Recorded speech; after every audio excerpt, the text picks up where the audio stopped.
어제 중대본에서 발표가 있었죠.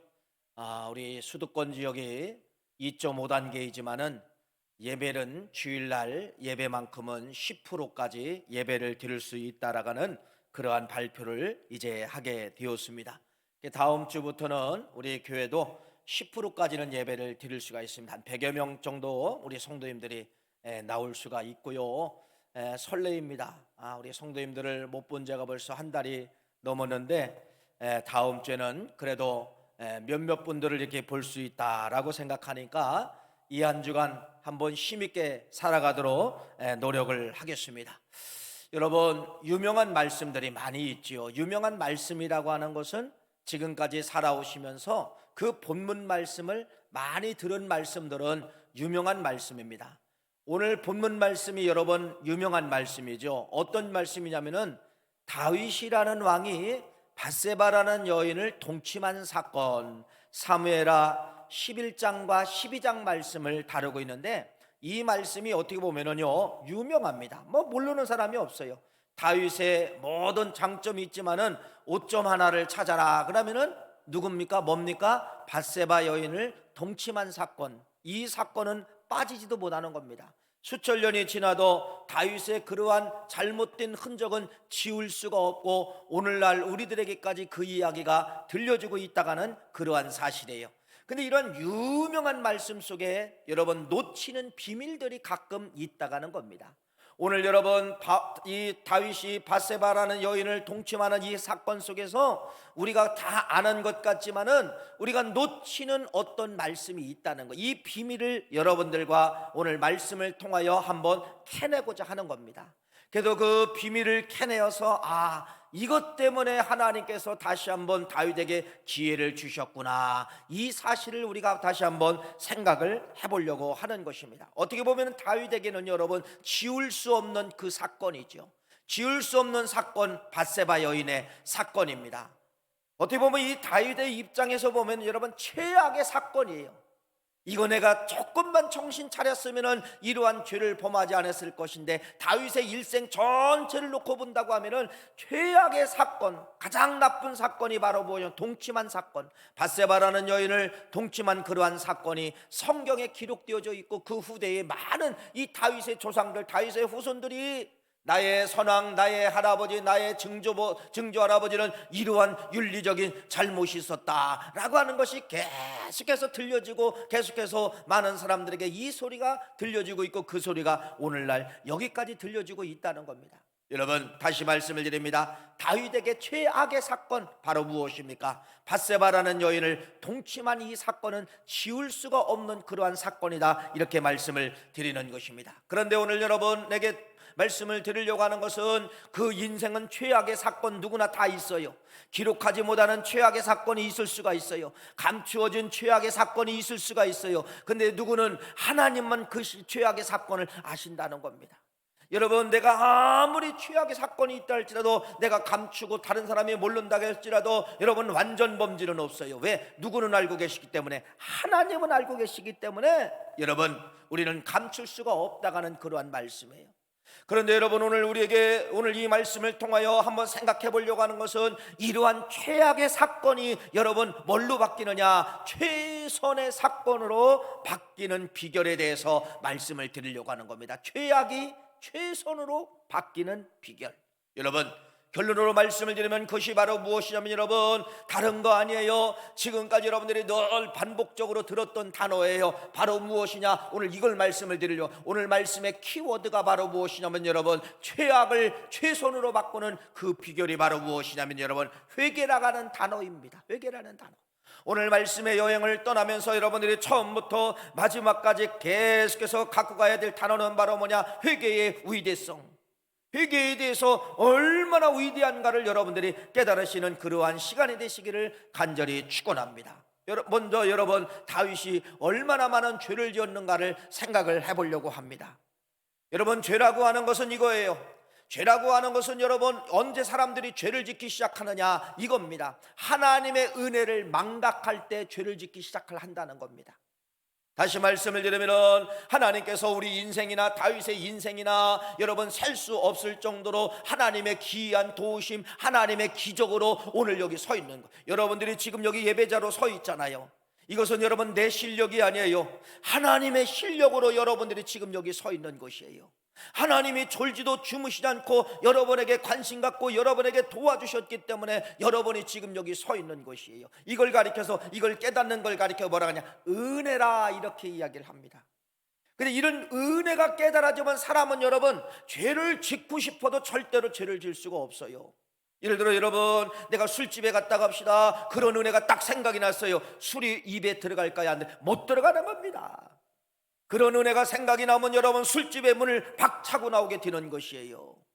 여러분 잘 보세요. 성경은 이렇게 기록하고 있습니다. 다윗이라는 이 인생에게 하나님이 얼마나 귀한 도우심을 주었는가를 말씀을 하고 있어요. 그것이 사무엘하 12장 7절 말씀을 한번 보겠습니다. 우리 성경에 나와 있습니다. 사무엘하 12장 7절 말씀 읽어보겠습니다. 나단이 다윗에게 이르되 당신이 그 사람이라 이스라엘의 하나님 여호와께서 이와 같이 이르시기를 내가 너를 이스라엘 왕으로 기름 붓기 위하여 너를 사울의 손에서 구원하고 너 왕 만들기 위해서 사울의 손에서 구원하고, 이 말은 바로 뭐예요? 여러분, 사울이라는 이 왕이 되고서 일평생 누구 죽이려고 쫓아다녔어요. 다윗이라는 그 어린 꼬마 하나 잡으려고 40년의 세월을 거기다 다 투자하는 겁니다. 여러분, 왕과 어린 꼬마와의 싸움이에요. 이길 수 있어요, 없어요? 이길 수가 없지요. 왕에게는 모든 힘이 다 들어 있습니다. 그런데 여러분 뭐라고 말씀하고 있습니까? 내가 너를 왕으로 만들기 위해서 사울왕의 그러한 위험 속에서 너를 구원해 주셨다가는 말씀을 기록을 하고 있다는 거예요.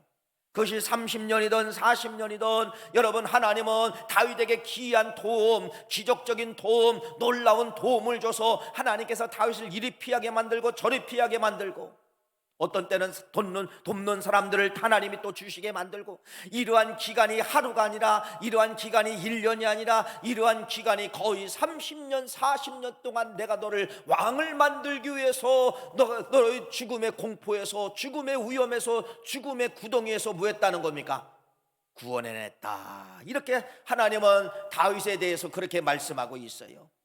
두 번째는 여러분 보세요. 뭐라고 말하고 있습니까? 8절 말씀입니다. 다시 한번 화면을 우리 보시겠습니다. 사무엘하 12장 8절 말씀 읽겠습니다. 시작. 네 주인의 집을 네게 주고 네 주인의 아내들을 네 품에 두고 이스라엘과 유다 족속을 네게 맡겼느니라. 만일 그것이 부족하였을 것 같으면 내가 네게 이것저것을 더 주었으리라. 뭐라고 말씀하고 있습니까? 부족하였을 것 같으면 더 주겠다는 겁니다. 다시 말씀을 드립니다. 하나님은 다윗에게 부족함이 없도록, 부족함이 없도록, 셀 수 없도록 주시고 눌러주시고 이렇게 말씀하고 있다는 거예요. 여러분 다시 말씀을 드립니다. 다윗이라는 인생 속에 하나님은 어떻게 했다는 거예요? 내가 너를 왕을 만들기 위해서 죽음의 위험 속에서, 여러 가지 환난 속에서 내가 너를 건져주시고, 내가 너를 빼주시고, 내가 너를 생명을 주고, 내가 너에게 귀한 도움을 줬다는 거예요. 또 너의 부족함이 없도록 채워줬다는 겁니다. 이것도 주고 건강도 주고 물질도 주고 모든 걸 다 하나님이 채워줬다는 거예요. 부족함이 없도록 내가 너에게 채워줬다는 것이에요. 이걸 여러분 사무엘하 12장 7절 말씀과 8절 말씀은 정확하게 하나님은 다윗에게 엄청난 걸 부어줬다가는 것을 간접적으로 말씀을 하고 있어요. 여러분, 그런데 다윗이 죄를 집니다. 그 사무엘상 12장 11장 12장 말씀에 보면은 다윗이 죄를 져요. 말씀을 드립니다. 우리 인생이 언제 죄를 짓느냐? 아니, 다윗이 언제 죄를 짓느냐?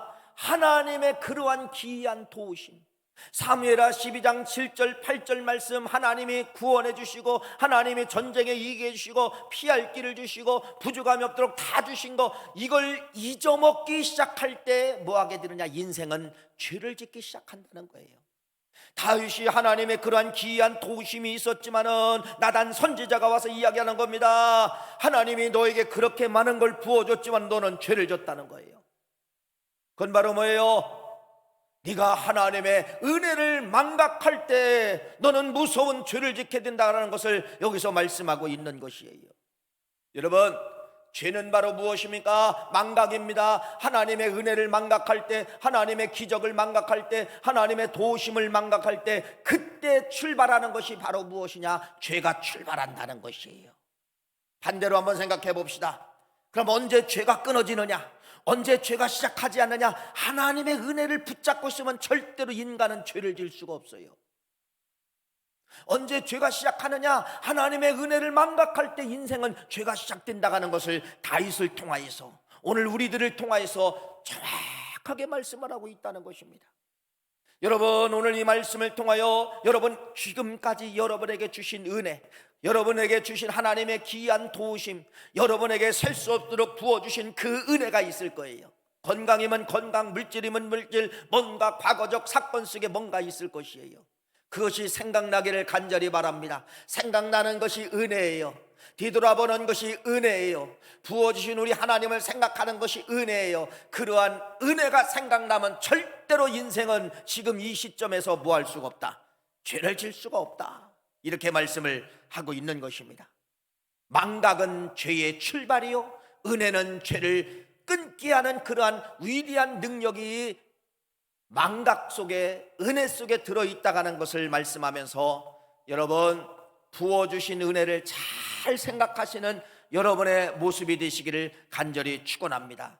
두 번째로 다윗이 죄를 지은 사건을 보면은 여러분 이겁니다. 만족하지 못할 때, 자족하지 못할 때, 여러분 욕심을 부릴 때 인생은 죄를 짓게 만든다는 것을 말씀을 하고 있어요. 이렇게 말씀을 합니다. 하나님께서 오늘 사무엘하 12장 8절 9절 말씀에 보면은, 아까 말씀을 읽은 거에 8절 말씀, 네게 부족한 것이 있었으라면은, 너 부족한 것이 있었으라면은 내가 이것저것 더 주었으리라, 하나님의 속성을 말씀하고 있어요. 다윗은 무엇입니까? 쫓겨다니는 인생이지만은 다윗은 여러분 부족함이 없었다는 겁니다. 부족함이 없었다는 겁니다. 하나님이 그때마다 식솔들 먹을 걸, 군사들 먹을 걸 다 책임져 주시고, 입을 것까지 책임져 주시고, 모든 걸 다 주셨다가는 그러한 말씀이에요. 근데 다윗이 죄를 졌어요. 너 부족한 것이 없는데 죄를 졌어요. 이게 바로 뭐예요? 여러분, 죄는 인간이 만족하지 못하고 욕심을 가질 때, 부족함을 느낄 때 뭐가 되느냐? 그때 죄가 출발된다는 것을 말씀을 하고 있는 것이에요. 다시 말씀을 드립니다. 다윗이 왜 이런 죄를 짓습니까? 감사의 상실이에요. 지금까지 부어주신 게 얼만데, 지금까지 함께한 게 얼만데, 여러분 이것만 생각하면 감사해야 되잖아요. 다윗이 언제 죄를 짓게 되느냐? 감사의 상실은 곧 죄를 짓게 하는, 죄의 출발점이 된다는 것을 다윗의 죄성을 통하여 두 번째 여러분들에게 말씀을 드리는 것입니다. 그래서 우리는 감사가 그렇게 중요한 거예요. 감사하는 성도는 여러분 절대로 죄에 대해서 멀어지게 만들고, 죄에 대한 생각을 여러분 멀리 떠나보게 만드는 것이 바로 무엇이냐? 감사의 시작이라고 하는 그러한 말씀이에요. 그래서 다윗은 자족하지 못함으로 말미암아, 감사하지 못함으로 말미암아 죄의 출발점이 됐다는 것을 말씀을 드립니다. 또 하나, 여러분이 다윗이 죄를 졌는데, 어떻게 보면은요, 다윗이 밧세바라는 여인을 통하여 죄를 졌습니다. 근데 이런 모든 내가 하는 모든 행위, 내가 하는 모든 죄는 여러분 누구하고 연결되어 있느냐? 하나님하고 연결되어 있다가는 무서운 말씀을 기록을 하고 있어요. 그것이 어디입니까? 사무엘하 12장 9절 10절 말씀을 한번 읽어볼까요? 이렇게 기록합니다. 그러한데 한번 읽어보세요. 시작. 그러한데 어찌하여 네가 여호와의 말씀을 업신여기고 나보기에 악을 행하였느냐? 네가 칼로 햇사람 우리아를 최대 암몬 자손의 칼로 죽이고 그의 아내를 빼앗아 네 아내로 삼았도다. 이제 네가 나를 업신여기고 햇사람 우리아의 아내를 빼앗아 네 아내로 삼았은즉 칼이 네 집에서 영원토록 떠나지 아니하리라 하셨고. 여러분, 다윗이 죄를 졌는데, 밧세바라는 여인을 이제 여러분 품게 되었는데, 이 여인과 죄 지은 사건을 통하여 하나님은 뭐라고 하냐? 그것의 행동에 대해서 네가 나를 업신여기고 있다. 모든 인간의 죄는 여러분 인간의 실수에서 죄를 짓던, 인간이 알고 죄를 짓던 모든 죄는 누구하고 연결되어 있다는 거예요? 하나님하고 연결되어 있는데, 그 연결이 바로 뭐예요? 하나님을 업신여기고 있다는 겁니다. 하나님을 무시한다는 거예요. 그래서 우리가 죄 짓는 모든 행동은 여러분 그 뜻입니다. 하나님을 무시하는 행동이라는 겁니다. 하나님을 괄시하는 행동이라는 거예요. 하나님을 천대하는 행동이라는 거예요. 이렇게 죄라고 하는 것이 하나님과 연결되어 있다는 사실, 하나님을 업신여기는 행위라고 하는 것을 다윗의 죄를 통하여서 우리에게 잘 말씀을 하고 있습니다. 여러분, 이 사실을 통하여서 우리가 끝까지 붙잡아야 될 것은 바로 무엇이냐? 여러분, 지금까지 부어주신 은혜를 붙잡으시기를 간절히 축원합니다. 두 번째, 만족해야 돼요. 만족하면 사람이 감사가 나와요. 감사가 나오는 성도는 절대로 죄에 대해서 출발하지 않습니다. 있는 죄가 끊어지는 것이 감사의 삶이라고 하는 것을 여러분에게 말씀을 드리고, 어떤 말씀을 드렸습니까? 모든 죄는 하나님을 업신여기는 행동이다, 이렇게 말씀하고 있습니다. 이게 다윗의 죄예요. 여러분, 그러면은 이런 모든 죄는 이렇게 생각합니다. 우리가 내가 죄를 졌기 때문에, 내가 착한 일을 하면은, 선행을 하면은, 하나님 앞에 내가 의로운 삶을 살면은 하나님이 이걸 지워주시겠지, 이렇게 생각해요. 다시 말씀을 드립니다. 내가 죄를 졌어요. 이쪽에 죄를 졌어요. 이만큼 죄를 졌어요. 이 죄를 없애기 위해서 내가 안 하던 봉사하고 안 하던 이런 생활을 하고 하면은 하나님이 이 아름다운 선의 행동을 통하여서 이 악한 행동이 지워지는 줄 알고 착각하고 있다는 겁니다. 성경을 어디를 뒤져보세요. 그런 것이 있나 없나 뒤져보세요. 아니에요. 정확하게 죄 지은 거에 대해서는 하나님이 심판하시고, 잘한 거에 대해서는 하나님이 같은 기찻길 레일처럼 심판과 보상이 같이 가게 된다는 그러한 말씀이에요. 다윗을 통하여서 그것을 말씀하고 있습니다. 왜? 신약 성경에 이미 그걸 기록하고 놓고 있어요. 모든 죄값은 사망이라는 겁니다. 아니, 모든 죄는 심판받아야 된다는 겁니다. 그래서 우리는 이 땅에 살 때 죄에 대해서 심판받고 가는 거예요. 우리가 저 영원한 하늘나라에 가서는 여러분, 죄에 대한 심판을 받지 않습니다. 그런데 어떡합니까? 이 땅에 사는 날 동안 죄 지은 건 여러분 어떻게 해야 됩니까? 이 땅에서 우리는 어떤 모습이든지 심판을 받아야 된다는 것을 말씀을 드리는 것이에요. 하나님이 이 다윗의 이러한 악행에 대해서 하나님이 어떻게 하시느냐? 밧세바를 통하여 자식이 나오게 되는 것입니다. 근데 성경 말씀은 이렇게 말합니다. 사무엘하 12장 15절 말씀에 보니까, 나단이 자기 집으로 돌아가니라 우리아의 아내가 다윗에게 낳은 아이를 여호와께서 치심에 심히 앓는지라. 결국 하나님께서 이 다윗의 실수든 다윗의 알고 지었던 밧세바를 통하여 임신이 되었어요. 아이가 났어요. 하나님이 그 아이를 뭐였다고 하는 겁니까? 하나님이 심판하셨다, 이렇게 말씀하고 있어요. 두 번째는 여러분, 하나님은 이 죄에 대해서 그 자식을 심판했지만은요, 이렇게 말을 합니다. 칼이 네 집에서 떠나지 아니하리라, 이렇게 말씀하고 있는 거예요. 세 번째는 비방거리가 네 집에서 떠나지 아니할 것이다. 하나님의 이러한 진노의 심판의 메시지가 말씀을 하고 있다는 것이에요. 죄는 반드시 심판받아야 됩니다. 심판받습니다. 선행 때문에 여러분, 죄악이, 여러분 내가 지은 죄가 뭔가 좀 이렇게 없어지는 것이 아니라는 사실이에요. 죄에 대한 심판은 반드시 있고, 선행에 대한 보상은 하나님이 반드시 있다는 사실을 여러분들에게 말씀을 드립니다. 여러분이 왜 다윗이 위대한가를 이제 말씀을 드리는 것이에요. 이러한 최악의 사건이 뭘로 바뀌느냐? 최선의 사건으로 바뀌게 되는 그러한 말씀에 대해서 기록을 하고 있습니다. 여러분, 사무엘하 12장 말씀은 11장 말씀까지는 다윗이 그런 죄를 짓고 밧세바라는 여인을 통하여서 자식을 낳은 사건이에요.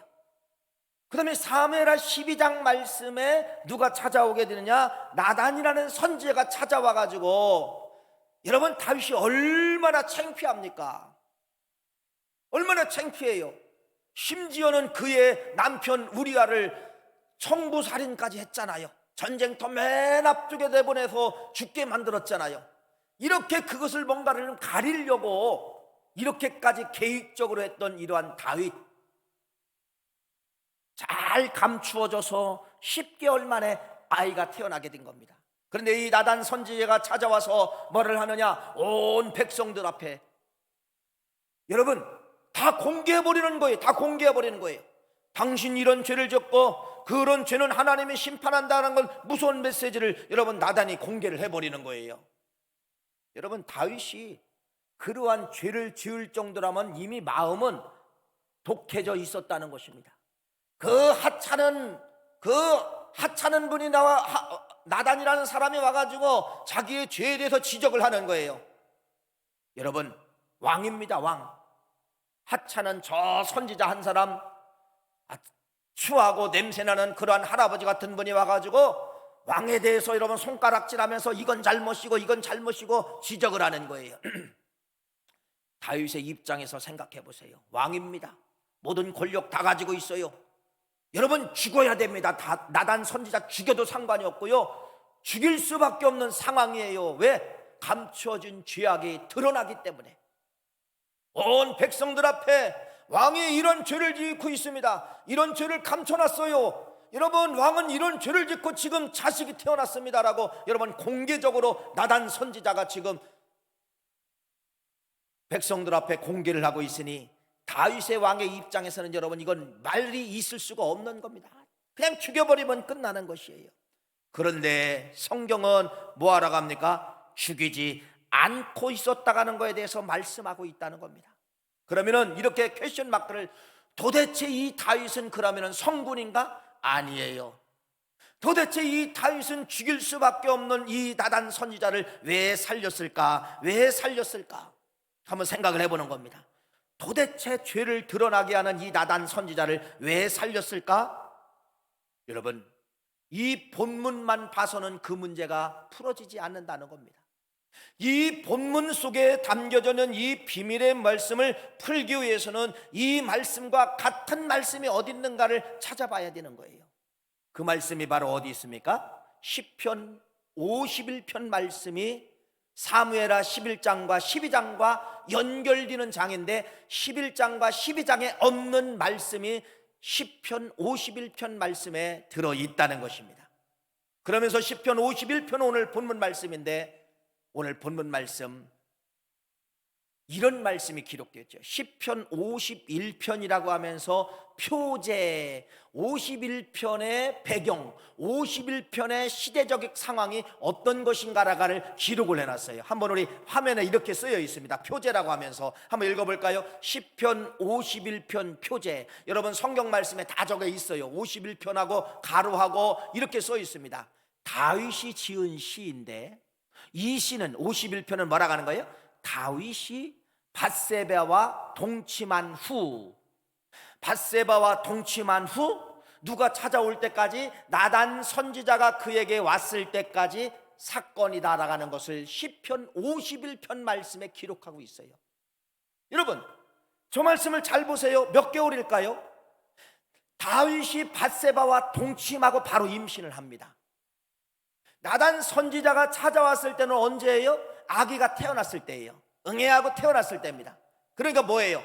10개월 동안에 다윗은 어떤 삶을 살았는가? 사무엘하 11장에도 없고 12장에도 없는데 어디는 들어있는 거예요? 다윗의 고백이 시편 51편 말씀에 나는 10개월 동안 이렇게 살았소, 나는 10개월 동안에 이러한 모습을 가지고 살았소라고 하는 것을 시편 말씀을 통하여 다윗이 정확하게 공개를 하고 있는 것이에요. 그러니까 여러분 시편 51편 말씀은 숨겨진, 그래서 비밀이라고 제가 이야기를 하는 겁니다. 이런 것이 숨겨져 있어요. 뭐가 숨겨져 있어요? 사무엘하 11장과 12장에 없는 말씀이 여기 숨겨져 있는데 어떻게 살았다는 겁니까? 그럼 우리가 오늘 본문 말씀을 아까 읽었지만은 지금 다시 한번 읽어보는 거예요. 다윗이 죄를 짓고서 어떤 모습이었는가? 한번 1절부터 3절 본문 말씀이 그거 말씀이 읽어보세요. 시작. 하나님이여 주의 인자를 따라 내게 은혜를 베푸시며 주의 많은 긍휼을 따라 내 죄악을 지워 주소서. 나의 죄악을 맑게 씻으시며 나의 죄를 깨끗이 제하소서. 물은 나는 내 죄가를 나오니 내 죄가 항상 내 앞에 있나이다. 3절 말씀까지 뭐라고 말씀했습니까? 그 죄가 내 앞에 항상 있었다는 겁니다. 10개월 동안은 나는 이 죄악으로 말미암아 사로잡혀 있었다는 거예요.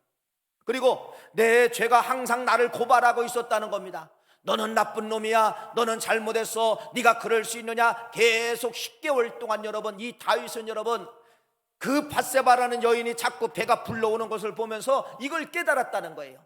이걸 항상 죄가 나를 치고 있었고, 그 임신한 모습을 통하여, 배불러 오는 모습을 통하여서 뭐라고 해요? 항상 그 죄가 항상 나를 고발하고 있었다는 겁니다. 고발하고 있었다는 거예요. 너는 나쁜 놈이야, 너는 나쁜 놈이야. 하나님의 은혜를 저버리고 어떻게 밧세바라는 여인을 통하여 네가 임신시키고, 저 임신하는 과정을 다윗이 10개월 동안에 뭐하고 있었다는 거예요? 그 죄가 나를 고발하고 있었다는 겁니다.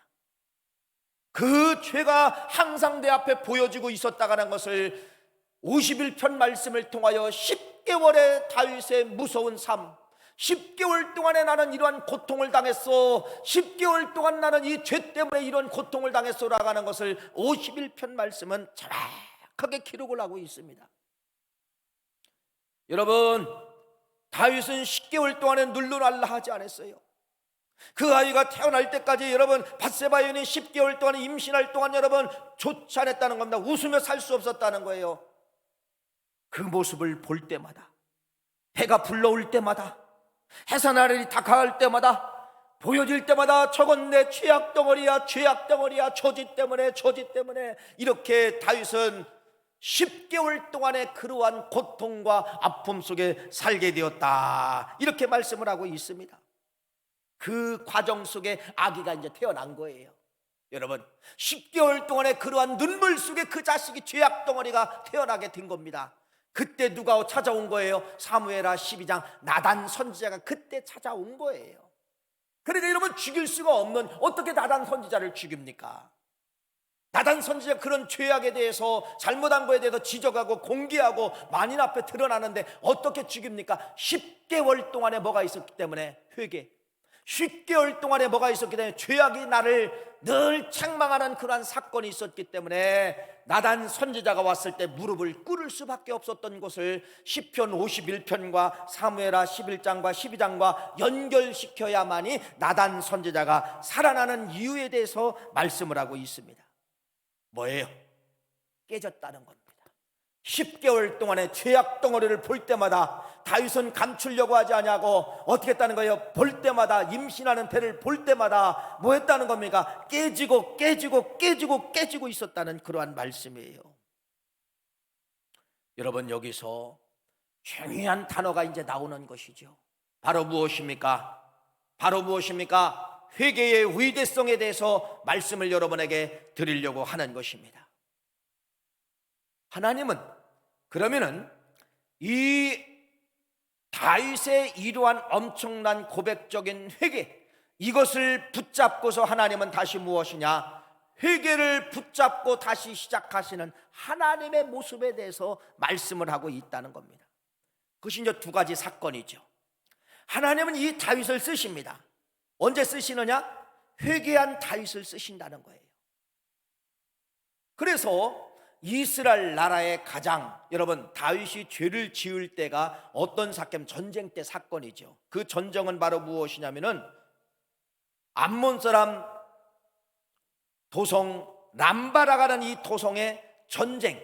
그래서 모든 백성이 다 전쟁터에 갈 때 이때 죄가 시작된 거예요.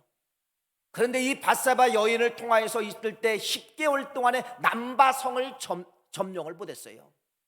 다윗이 죄를 짓고 있을 때, 다윗이 죄악 덩어리가 싹트고 있을 때는 하나님이 전쟁의 문에 대해서 승리하지 못하게 만들어 주셨다는 거예요. 그런데 언제 남바성을 점령을 하느냐? 다윗이 아까 시편 51편 말씀 10개월 동안, 아이가 태어나기 전부터 태어날 때까지 10개월 동안 피눈물 나는 그러한 죄에 대한 회개와, 나단 선지자가 왔을 때 눈물 흘리며 회개하였을 때 사무엘하 12장 26절 말씀은 이런 말씀이 흘러가고 있습니다.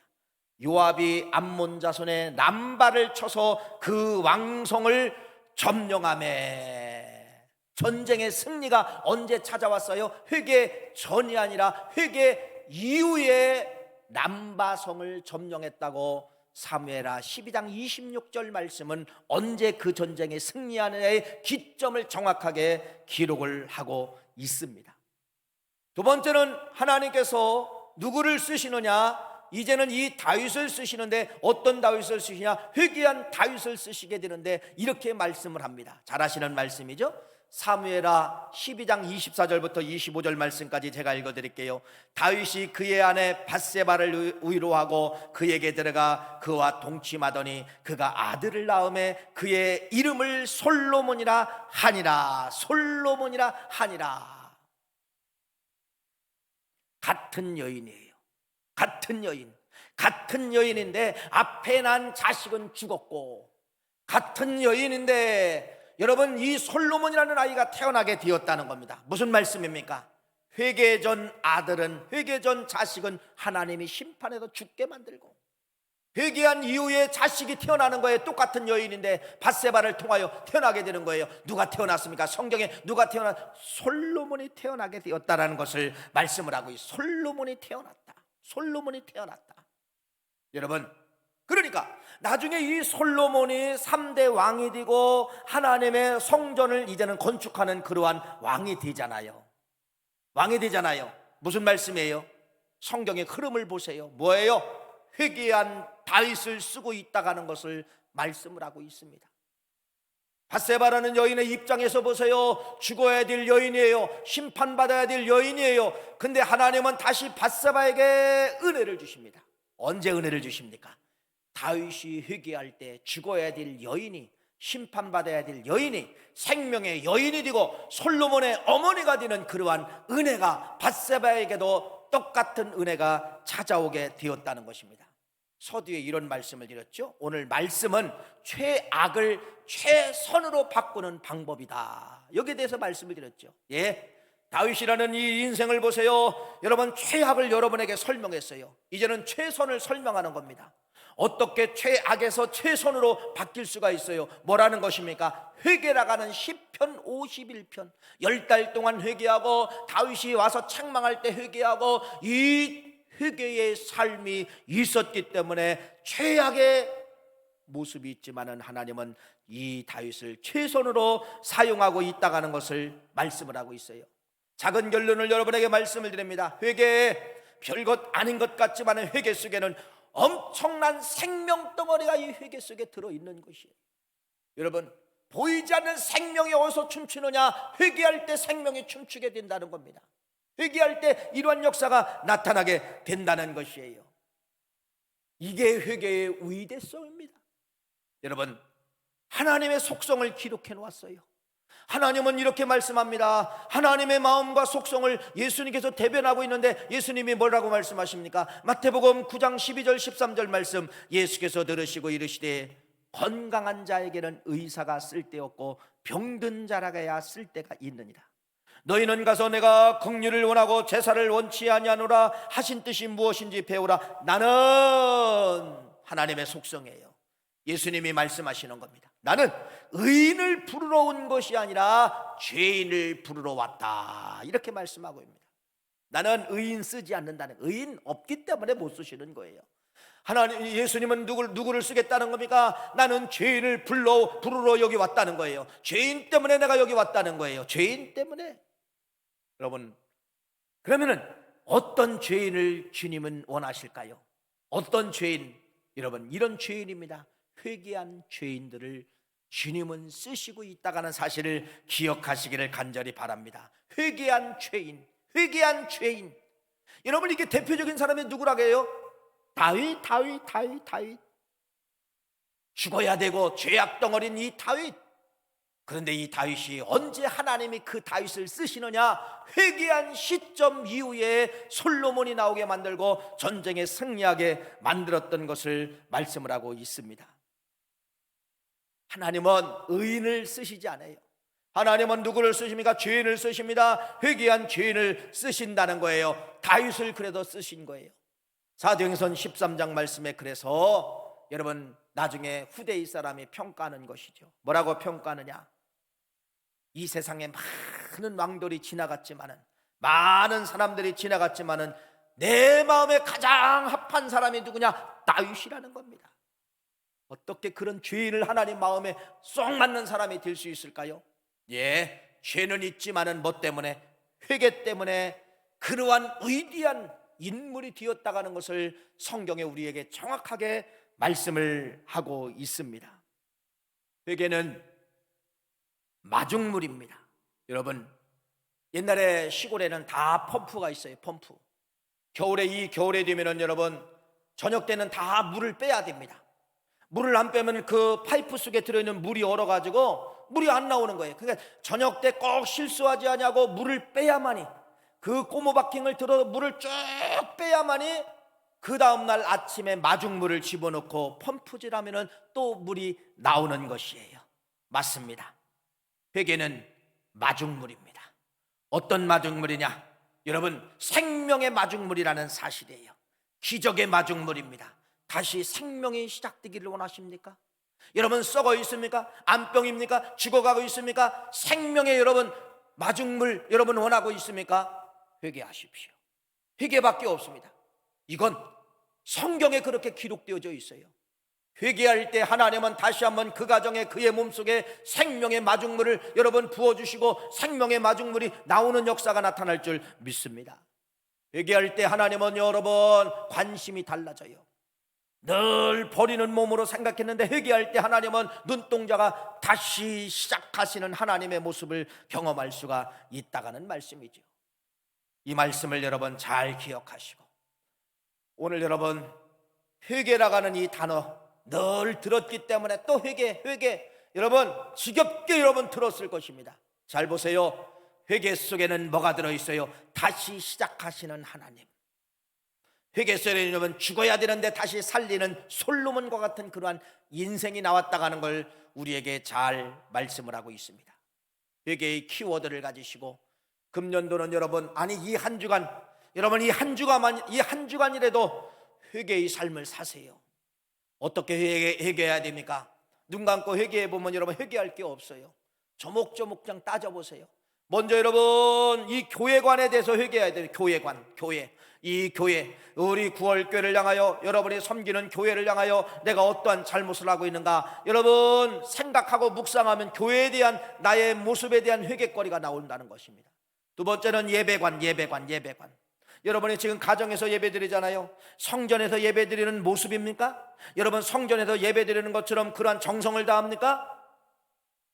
그렇지 않는다고 하면 예배에 대해서 여러분 회개하셔야 된다는 겁니다. 그래서 우리의 모든 건 다 회개예요. 물질관 맞습니다. 여러분 하나님과의 정확한 관계를 맺지 못한 이러한 물질관에 대해서도 우리가 회개를 해야 된다는 것입니다. 결론이에요. 왜 회개가 중요하느냐? 회개는 생명을 돌아오게 하는 힘과 능력이 회개 속에 있었다는 겁니다. 시편 51편 말씀은 다윗에게 생명을 불어넣은 장이에요. 하나님이 다시 시작하는 장이에요. 하나님의 관심도가 다시 시작하는 장이에요. 시편 51편 회개의 장이.